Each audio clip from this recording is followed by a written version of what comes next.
Hi friends, നമസ്കാരം. എൻ്റെ എല്ലാ കൂട്ടുകാർക്കും സുനിതാസ് യൂണി കിച്ചണിലേക്ക് സ്വാഗതം. ഇന്ന് നമ്മൾ ഗോതമ്പ് പൊടി കൊണ്ട് നല്ല രുചിയുള്ളൊരു ഡ്രിങ്ക് ആണ് തയ്യാറാക്കിയെടുക്കുന്നത്. നമ്മുടെ വീട്ടിലുള്ള വളരെ കുറച്ച് ചേരുവകൾ കൊണ്ട് വളരെ എളുപ്പത്തിൽ നമുക്ക് ഈ ഡ്രിങ്ക് തയ്യാറാക്കിയെടുക്കാവുന്നതേ ഉള്ളൂ. ഗോതമ്പ് പൊടി കൊണ്ട് തയ്യാറാക്കിയെടുക്കുന്ന ഈ ഒരു ഡ്രിങ്ക് എങ്ങനെയാണ് തയ്യാറാക്കിയെടുക്കുന്നതെന്ന് കണ്ടു നോക്കാം. അപ്പോൾ നമ്മുടെ ഡ്രിങ്ക് തയ്യാറാക്കിയെടുക്കുന്നതിന് വേണ്ടിയിട്ട് 3 ടേബിൾ സ്പൂൺ ഗോതമ്പ് പൊടിയാണ് എടുത്തിട്ടുള്ളത്. ഇനി ഈ ഗോതമ്പ് പൊടിയിലേക്ക് കുറേശ്ശെ വെള്ളം ഒഴിച്ചു കൊടുത്ത് മിക്സ് ചെയ്തെടുക്കണം. ഒട്ടും കട്ടയില്ലാതെ വേണം നമ്മളിത് മിക്സ് ചെയ്തെടുക്കേണ്ടത്. നമ്മളിവിടെ ഗോതമ്പ് പൊടി മിക്സ് ചെയ്യാൻ വേണ്ടിയിട്ട് 1/2 കപ്പ് വെള്ളമാണ് എടുത്തിട്ടുള്ളത്. ഗോതമ്പ് പൊടി ഒട്ടും കട്ടയില്ലാതെ മിക്സ് ചെയ്തതിന് ശേഷം ബാക്കിയുള്ള വെള്ളം കൂടി ഒഴിച്ചു കൊടുത്ത് മിക്സ് ചെയ്തെടുക്കാം. ഗോതമ്പ് പൊടി നമ്മളിവിടെ ഈ ഒരു പാകത്തിന് മിക്സ് ചെയ്തെടുത്തിട്ടുണ്ട്. ഇനി നമുക്കിതൊരു സൈഡിലേക്ക് മാറ്റി വെക്കാം. ഇനി കുറച്ച് വെള്ളം തിളപ്പിച്ചെടുക്കേണ്ടതുണ്ട്. അതിന് വേണ്ടിയിട്ട് 750 ml വെള്ളമാണ് എടുത്തിട്ടുള്ളത്. നമ്മളിവിടെ 3 കപ്പ് വെള്ളം ഒഴിച്ചു കൊടുത്തിട്ടുണ്ട്. വെള്ളം ഇപ്പോൾ തിളച്ചു തുടങ്ങാറായിട്ടുണ്ട്.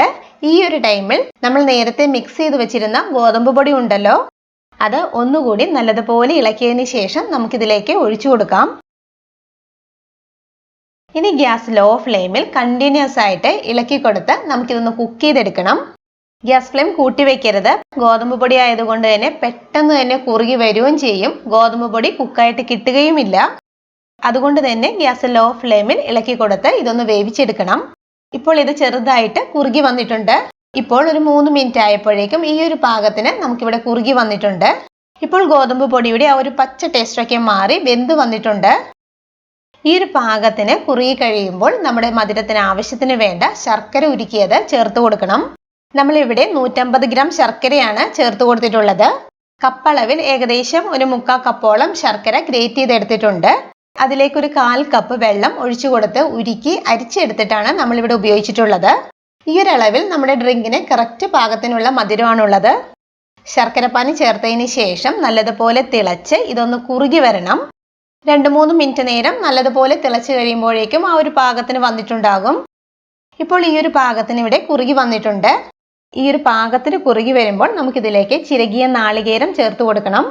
നമ്മളിവിടെ 3 ടേബിൾ സ്പൂൺ ആണ് ചിരകിയ നാളികേരം ചേർത്ത് കൊടുത്തിട്ടുള്ളത്. ചിരകിയ നാളികേരം നമ്മുടെ ഇഷ്ടത്തിനുള്ള അളവിൽ ചേർത്ത് കൊടുക്കാവുന്നതാണ് കേട്ടോ. നാളികേരം ചേർത്തതിന് ശേഷം ഒരു 1-2 മിനിറ്റ് നേരം നല്ലതുപോലെ ഒന്ന് തിളച്ച് വരണം. അപ്പോഴേക്കും ആ നാളികേര പാലിൻ്റെയൊക്കെ ഒരു ടേസ്റ്റ് ഇതിലേക്ക് വന്നിട്ടുണ്ടാകും. ഇതിപ്പോൾ ഇവിടെ ഒരു 2 മിനിറ്റ് നല്ലതുപോലെ തിളച്ച് വന്നിട്ടുണ്ട്.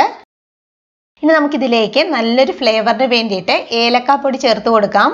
നമ്മളിവിടെ 5 ഏലക്കായാണ് പൊടിച്ച് ചേർത്ത് കൊടുത്തിട്ടുള്ളത്. ചുക്കിൻ്റെയും ജീരകത്തിൻ്റെയും ഒക്കെ ഫ്ലേവർ ഇഷ്ടമാണെങ്കിൽ ചുക്കുപൊടിയും ജീരകപ്പൊടിയും ഇതിലേക്ക് ചേർത്ത് കൊടുക്കാവുന്നതാണ് കേട്ടോ.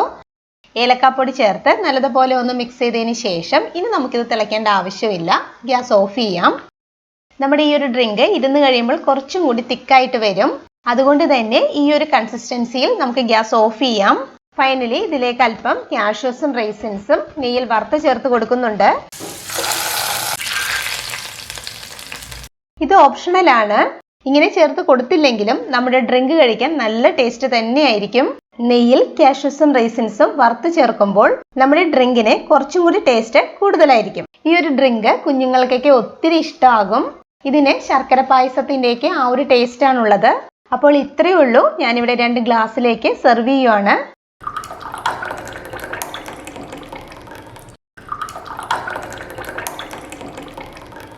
അപ്പോൾ ഗോതമ്പ് പൊടി കൊണ്ട് തയ്യാറാക്കുന്ന ഈ ഒരു ഡ്രിങ്ക് എല്ലാവരും ഇതുപോലെ തയ്യാറാക്കി നോക്കണം.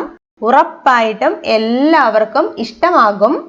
വീഡിയോ ഇഷ്ടമായാൽ സബ്സ്ക്രൈബ് ചെയ്യാനും ഷെയർ ചെയ്യാനും മറക്കരുത് കേട്ടോ. Thank you. ബൈ.